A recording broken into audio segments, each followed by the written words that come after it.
ध्यान से सुनिए, जो भगवान कृष्ण के भक्त हैं उन लोगों को नित्य भगवान को, आप किस किस के घर पे ठाकुर जी हाथ उठाओ जरा, ठाकुर जी किस किस के घर पे? बहुत सारे लोग हैं। सेवा करते हैं आप लोग, पूरी सेवा अष्टयाम की? अच्छा, ऐसे कौन कौन है जो अष्टयाम की सेवा करते हैं, यानी सुलाने से लेकर के उठाने तक, भोजन तक, पूरी सेवा? हाथ उठाओ जरा।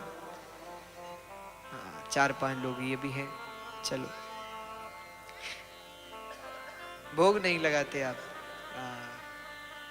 चलो कोई बात नहीं। वैसे भगवान को आप अपने घर पे रखते हैं तो प्राण प्रतिष्ठा होती है। तो जब प्राण प्रतिष्ठा हो जाए, या तो प्रयास करें अपने घर पर, जिनके घर पे है उनके लिए नहीं कह रहे हैं, जिनके घर पे है वो ठीक है, जैसी सेवा बनती है करो, कम से कम कुछ तो करो। लेकिन जो नए हैं और जो चाह रहे हैं कि हम भी अपने घर पर ठाकुर जी को लाएं और उनकी सेवा करें,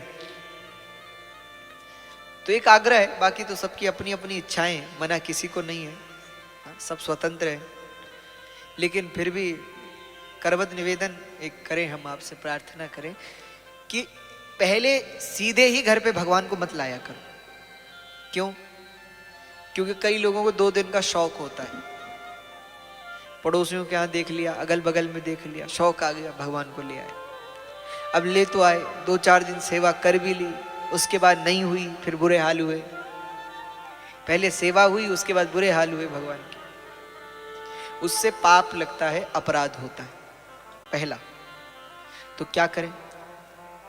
तो सबसे पहले आप आवश्यक नहीं सीधे ठाकुर जी को घर में लाओ, नहीं, पहले भगवान की कोई चित्र लाओ, कोई फोटो,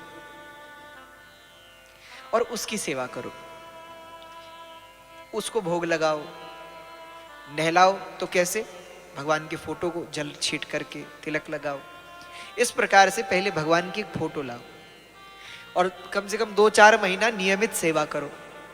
जब लगे कि अब कोई समस्या नहीं, हम सेवा विधिवत कर रहे हैं, तब ठाकुर जी को लाओ। ठाकुर जी को लाकर पहले उनके प्राण प्रतिष्ठा करवाओ और प्राण प्रतिष्ठा के बाद उनकी विधिवत सेवा करो। क्योंकि जो लोग सीधे ही घर पर ठाकुर जी को ले आते हैं और 2 दिन सेवा करने के बाद फिर बंद कर देते हैं, उनके घर में अपराध होता है, पाप बनता है। और केवल ठाकुर जी नहीं, प्रयास कीजिए कि अपने घर पर जल्दी से भगवान की कोई मूर्ति न लाएं।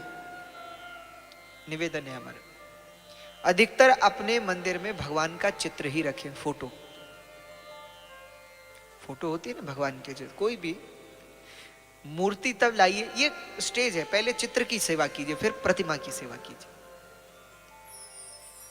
क्योंकि जो लोग भगवान, किसी भी भगवान की मूर्ति प्रतिमा घर में लाते हैं और विधिवत उसकी पूजा सेवा नहीं करते हैं, उनके घर में अशांति होती, उनके घर में शांति नहीं रहती। ये बहुत बड़ा अपराध है। अब सोचो, भगवान को लाए हो घर पर, कई जगह तो ऐसी ऐसी दशा देखने को मिलती है हमको ठाकुर जी की। एक जगह तो हम गए उनके यहाँ, ठाकुर जी, उनके मंदिर में गए, उन्होंने दिखाया कि महाराज जी ठाकुर जी। तो हम वहीं बैठ गए थोड़ी देर, हमने कहा आप बैठो, हम यहीं बैठे 2 मिनट, आप बाहर तैयारी करो। तो बाहर तैयारी करें, हम वहीं बैठ गए थोड़ी देर मंदिर में। हमने देखा ठाकुर जी की एक आंख नहीं है। हमको इतना दुख हुआ, हमने कहा बोलो। अब हमने कहा कि अब हम क्या कर सकते हैं प्रभु, जब आए हो इनके घर पे तो अब झेलो। पहली बात, घर में कभी भी खंडित प्रतिमा नहीं रखनी चाहिए। कोई भी टूटी हुई प्रतिमा को घर में नहीं रखा जाता, उसे जल में प्रवाहित किया जाता है।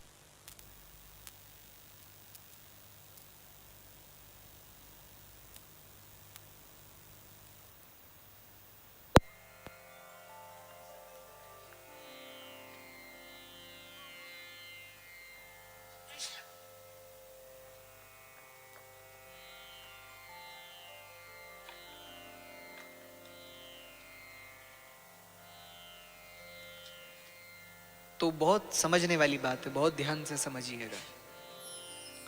हम लोग क्या करते हैं, अपने घरों में खंडित प्रतिमा रखते हैं, उससे भी अपराध बनता है, पाप है। तो क्या करें, कभी ठाकुर जी का कई बार होता है नेत्र निकल जाए या कुछ ऐसा हो जाए, तो तुरंत नया भगवान को पुनः ठीक करें। भैया आपको चोट लगती है तो क्या करते, इलाज करवाते हैं ना, तो ठाकुर जी को तुरंत ठीक करो। एक जगह हमने ऐसा दृश्य देखा, कहाँ देखा जानते हो, कथा में, पहाड़ों में एक जगह हम कथा में थे और यज्ञ मंडप पे ठाकुर जी विराजमान थे। और वो किस में विराजमान है जानते हो, बिना वस्त्र के, कटोरी में भरा है पानी, जल, और उस जल में ठाकुर जी को डुबोया हुआ है। ऐसे भी हैं। एक दिन तो हम सुबह के समय पाठ करने आए, हम बैठे थे पाठ कर रहे थे, पाठ करके हम उतरे और फिर प्रणाम करके निकल रहे थे। हमने देखा कि कटोरी में पानी भरा है, पानी में क्या है, भयंकर ठंड, और ठंडे पानी में ठाकुर जी को बिठाए। हमने पूछा, बुलाया कि किसके हैं ठाकुर जी, तो पता चला कि जो वहां आचार्य जी हैं उन्हीं के हैं। तो अब वो बड़े वृद्ध, अब हम उनसे क्या कहते, हमने उनसे कहा आपके हैं, बोले हाँ महाराज हैं हमारे। तो हमने कहा महाराज इनको वस्त्र क्यों नहीं पहनाते। पहले तो हमने पूछा कि इनको पानी में, इतनी ठंड में पानी में क्यों बिठा रखा है। बोले नारायण है, तो नारायण तो जल में ही रहते, समुद्र में रहते। अरे तो हमने कहा कि नारायण बिना कपड़ों के थोड़े रहते हैं, कपड़े क्यों नहीं पहना इनको। बोले महाराज जब लाए थे तब इनके लिए वस्त्र भी लाए थे, अब वस्त्र तो फट गए, तो फिर गिर गए, चले गए, अब ऐसे ही है। हमने कहा एक बात बताइए आचार्य जी, हम हाथ जोड़ के कह रहे हैं, आपके वस्त्र फट जाते हैं तो क्या आप नए नहीं लाते अपने लिए। बोले लाते महाराज। हमने कहा इनके लिए भी लाओ ना फिर। तो ऐसी ऐसी एक जगह हमने देखा, उन्होंने चावल में डुबा करके रखा था भगवान को, चावल की कटोरी के अंदर। भैया कैसे कैसी सेवा करते हैं आज के लोग। अच्छा कई ऐसे भी हैं जो बहुत अच्छी सेवा करते हैं, कई ऐसे हैं जितनी हमसे नहीं होती हमसे अच्छी सेवा करते हैं, बहुत अच्छी अच्छी सेवा करते हैं। इसीलिए भैया सेवा करो। सेवा अब ऐसा नहीं है कि आप ठाकुर जी को ले आए, अब मान लीजिए आपसे नहीं हो पा रहा है। एक बात समझिए, मान लीजिए आपके घर पे ठाकुर जी हैं और आपने आज तक उनकी विधिवत सेवा नहीं की, कोई बात नहीं, उनको क्या करो, कम से कम सुबह के समय थोड़ा स्नान करा के मिश्री का भोग लगा दो, सुबह शाम इतना तो करो, कम से कम एक दिया जला दो, इतना तो करना ही चाहिए। और नहीं तो अष्टयाम की सेवा करो तो अति उत्तम है। लेकिन एक बार अष्टयाम की सेवा कर दी, 2-4 दिन तो अच्छे से नहलाए भी, खिलाए पिलाया भी, और उसके बाद फिर उसी रंग में आ गए तो फिर बड़ा पाप है। सेवा एक बार शुरू कर दो फिर छोड़नी नहीं चाहिए। तो अभी जिनके घर पर ठाकुर जी हैं और जो सेवा बिल्कुल नहीं करते, उनसे निवेदन है कम से कम नहला दिया करो, रोज वस्त्र पहना दिया करो, तिलक लगा करके मिश्री का भोग सुबह और शाम को लगा दो, इतना कर दो बस। और जो लोग सोच रहे हैं कि हम ठाकुर जी लाएं, तो भैया जल्दीबाजी बिल्कुल मत करना। एक सज्जन हमारे पास आए, बोले महाराज हमारे ठाकुर जी छोटे से हैं। तो हमने कहा तो, बोले हम सोच रहे हैं थोड़ा बड़े वाले ठाकुर जी ले आए। हमने कहा बहुत अच्छा। तो बोले अच्छा तो है महाराज, पर पहले वाले जो छोटे हैं उनका क्या करें। हमने कहा क्या करें मतलब, तुम्हारा क्या विचार है। बोले हम तो सोच रहे हैं अब जब बड़े वाले आएंगे तो उनका क्या करेंगे, इनको बहा देंगे। तो हमने उनसे कहा भैया देखो कैसी बात करते हो, किसी माँ के दो, बोले महाराज हमने सुना है एक मंदिर में 2 ठाकुर जी नहीं रहते। हमने कहा एक बात बताओ, किसी माँ के 2 बच्चे हो तो वो क्या कहेगी, एक वो बहा दो एक को रख लो। प्रेम से मानते ही नहीं, पता नहीं लोग कैसी। अरे जब तक तुम उसे मूर्ति समझोगे वो भगवान कैसे होगा। मूर्ति मानोगे तो मूर्ति ही रहेगी तुम्हारे लिए, भगवान कभी नहीं बनेगा।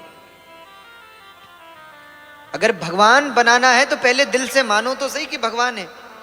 भाई इन्हें भी भूख लगती, इन्हें भी प्यास लगती, इन्हें भी ठंड लगती, इन्हें भी गर्मी लगती, ये तो मानो कम से कम। और जब तुम उसे मूर्ति मान रहे तो मूर्ति की पूजा की कोई लाभ है, फिर पूजा करते रहो, कुछ नहीं होगा। इसीलिए भैया प्रेम से सेवा करो, उनको अपने घर का एक सदस्य मानो और दिल से सेवा, प्रेम से सेवा जितनी बने। जरूरी थोड़े कि कई बार शरीर साथ नहीं देता, कोई बात नहीं, जितनी बने। और हम निश्चय से कह रहे हैं तुम एक बार प्रेम से उनकी सेवा करके देखो, फिर वो खुद तुमसे करवाएंगे। हम तो कई बार जब दूर दूर की यात्रा में होते हैं और कई बार नहीं कर पाते सेवा। वैसे तो नित्य की सेवा करते हैं अष्टयाम की, लेकिन अब मान लीजिए कहीं देरी से लौट रहे हैं तो थोड़ा सेवा में देरी हो गई, तो फिर उसके लिए भगवान से क्षमा मांग लेते हैं कि प्रभु अब हमने तो सेवा की आपकी, अब आपको हमसे करवानी है, अब समय आप लगवाओ। तो भगवान करवाते हैं, व्यवस्था बनाते हैं। आप प्रेम से जुड़ करके देखिए, अरे गोपियां आज भगवान को पुकार रही हैं, बुला रही हैं, कितनी पुकार, कितना प्रेम है उनके भाव में। वो गोपियां कह रही हैं, बोले आज तक हम कहती थी कि आप हमारे हो, आज तक हम कहती थी कि तुम हमारे हो, लेकिन अब हम कहती हैं तुम हमारे नहीं हो, हम तुम्हारी। इसीलिए भैया गोपियां कहती हैं, सुखदेव जी कह रहे हैं, राजन